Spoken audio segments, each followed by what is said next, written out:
India മുന്നണി അധികാരത്തിൽ എത്തുന്നില്ല. കാരണം അത് വെറുതെ സ്വപ്നമാണ്. സ്വപ്നം നിലവിലുള്ള സാഹചര്യം അതിന് അനുകൂലമല്ല എന്നുള്ളതാണ് സത്യം.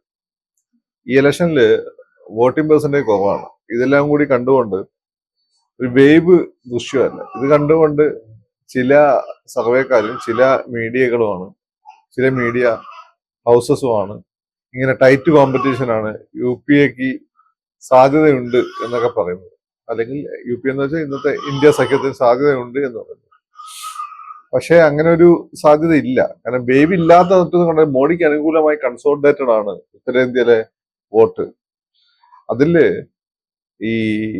ഈ പറയുന്ന അവർക്ക് ഏറ്റവും കൂടുതൽ സീറ്റുകൾ ബീഹാർ, അതുപോലെ യു പി, മധ്യപ്രദേശ്, രാജസ്ഥാന്, അതിന് ശേഷം കർണാടക, മഹാരാഷ്ട്ര. ഇതില് കർണാടകയിലാണ് ഒരുപക്ഷെ ഈ പറയുന്ന ഈ പുതിയതായിട്ടുണ്ടായിട്ടുള്ള ജനതാദൾ സഖ്യമായിട്ട് ബന്ധപ്പെട്ടിട്ടുണ്ടായിട്ടുള്ള പ്രജ്വലായിട്ട് ബന്ധപ്പെട്ട പ്രശ്നങ്ങൾക്ക് കുറച്ച് സീറ്റുകൾ ഒരുപക്ഷെ കുറയാൻ സാധ്യത, അല്ലെങ്കിൽ അവിടെയും കൂടുമായിരുന്നു.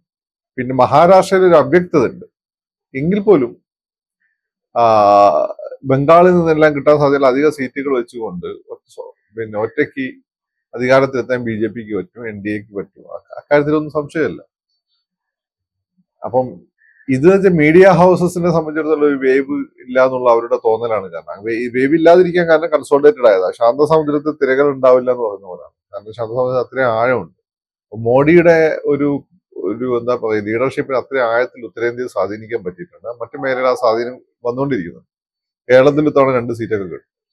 അപ്പം അതുകൊണ്ടാണ് വേവിൽ ലക്ഷ്യം ഇല്ലാത്തത്. വേവ് ഇല്ലാത്തത് കൊണ്ട് പിന്നെ ശാന്തസമുദ്രം ഇല്ലാന്ന് പറയാൻ പറ്റും. അതുപോലെയാണ്. പിന്നെ യു പി എ ഈ പറയുന്ന ഇന്ത്യ സഖ്യത്തിൽ ഏറ്റവും കൂടുതൽ സീറ്റുകൾ കിട്ടാൻ സാധ്യതയുള്ളത്, ഏറ്റവും കൂടുതൽ കിട്ടാൻ സാധ്യതയുള്ളത് ബംഗാളില് മമതന്റെ അകത്താണോ പുറത്താണെന്ന് മമതയ്ക്ക് മാത്രമേ അറിയുള്ളൂ. ഏതായാലും ബി ജെ പിക്ക് എതിരേൽക്കാൻ മമതയ്ക്ക് അവിടെ കുറച്ച് സീറ്റ്, പകുതിയുടെ അടുത്ത് സീറ്റുകൾ കിട്ടും. പിന്നെ ഉള്ളത് തെലങ്കാനയിൽ കുറച്ച് സീറ്റുകൾ, തമിഴ്നാട്ടിൽ കുറെ സീറ്റുകൾ കിട്ടും, കേരളത്തില് കുറച്ച് സീറ്റുകൾ കിട്ടും.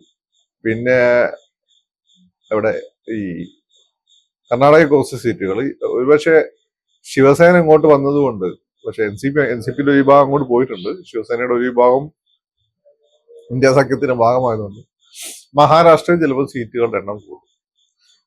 ഇതല്ലാതെ കാര്യമായിട്ട് പിന്നെ നോർത്ത് ഈസ്റ്റിലൊക്കെ നിലവിലുള്ള സ്ഥിതി എന്ന് പറയും ബി ജെ പി ചിലപ്പോൾ നില മെച്ചപ്പെടുത്താനാണ് സാധ്യത. നിങ്ങൾ മണിപ്പൂർ എന്നൊക്കെ പറഞ്ഞതിന് മറുപടി അവിടെ കിട്ടാനാണ് സാധ്യത. അപ്പൊ അതുകൊണ്ട് ഇത് ഇന്ത്യ സഖ്യത്തിന് വലിയ പ്രതീക്ഷയൊന്നുമില്ല. ചിലപ്പോൾ 1-2 സീറ്റുകളൊക്കെ ദേശീയ തലത്തിൽ കോൺഗ്രസിന് കൂടിയേക്കാമെന്നല്ലാതെ അതിന് കൂടുതൽ വലിയ മാറ്റമൊന്നും ഈ ഇലക്ഷനിൽ വരാൻ പോകുന്നു.